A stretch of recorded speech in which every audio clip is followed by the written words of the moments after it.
Gone with the Wind by Margaret Mitchell. Gone with the Wind was published by Margaret Mitchell in 1936 after Mitchell took 10 years to finish the novel. She was inspired by the stories of Confederate veterans in her hometown of Atlanta, Georgia, and decided to use them in her writing. This created the backdrop for Gone with the Wind.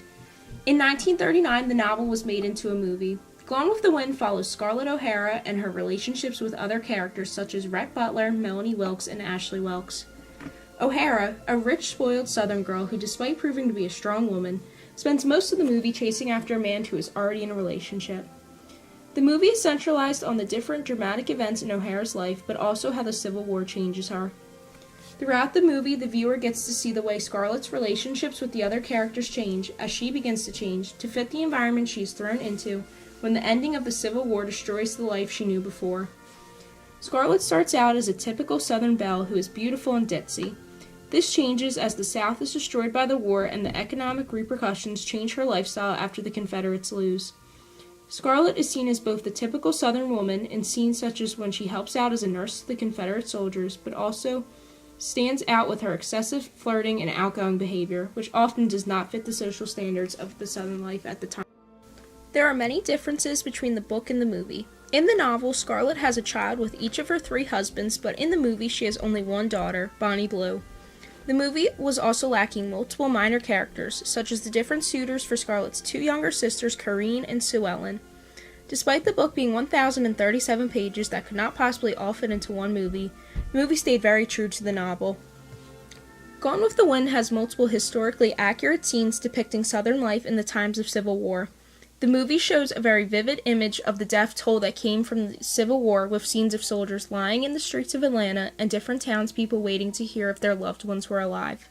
A historian was hired to help keep the movie accurate in regards to Southern society with how the characters dressed and acted, as well as keeping the architecture seen in the movie, such as the O'Hara family plantation terra, accurate. The movie keeps many key parts of Southern society intact, with the characters attending balls and showing the relationship between Melanie and her husband Ashley Wilkes, who were cousins, something that was common during this time. The characters also referred to the Northern soldiers as Yankees and mentioned carpetbaggers, a derogative term for the Northerners who want to take money off of the misfortune of the Southerners. Despite hiring a historian, there were many inaccuracies such as a radio tower and electric lamps being seen in the movie when they were not yet invented. The movie has many accurate and inaccurate details dealing with the Civil War. The movie accurately showed the aftermath of the Battle of Atlanta, a real battle that took place, and the burning of supplies by Southerners so that it could not be used by the Yankees. Gone with the Wind also shows how the Yankees took everything they could from Southern plantations when Scarlett arrives home to find her home practically empty. The movie did not provide real information, however, when Scarlett's father arrived at the family home and announced that General Lee had surrendered and the Civil War was over.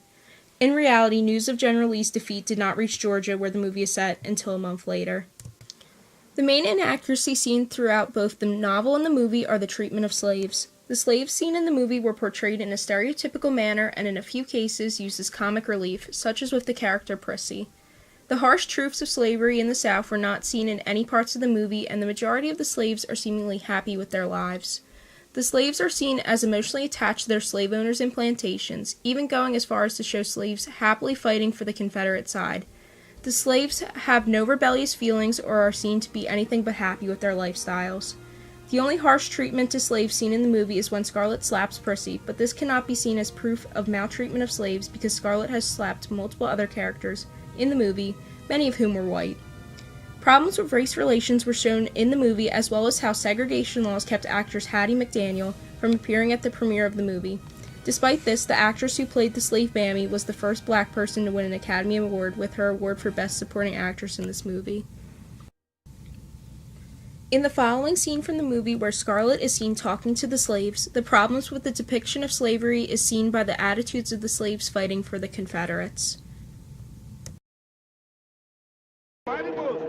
It's Miss Scarlett. She gone got sick, Miss Scarlett. Just a little bit sick. That's all, Miss Scarlett. Your pa, he just wild when they wouldn't let him fight on account of his broken knee. And he had fits when they took all us field hands to dig the ditch for the white soldiers to hide in.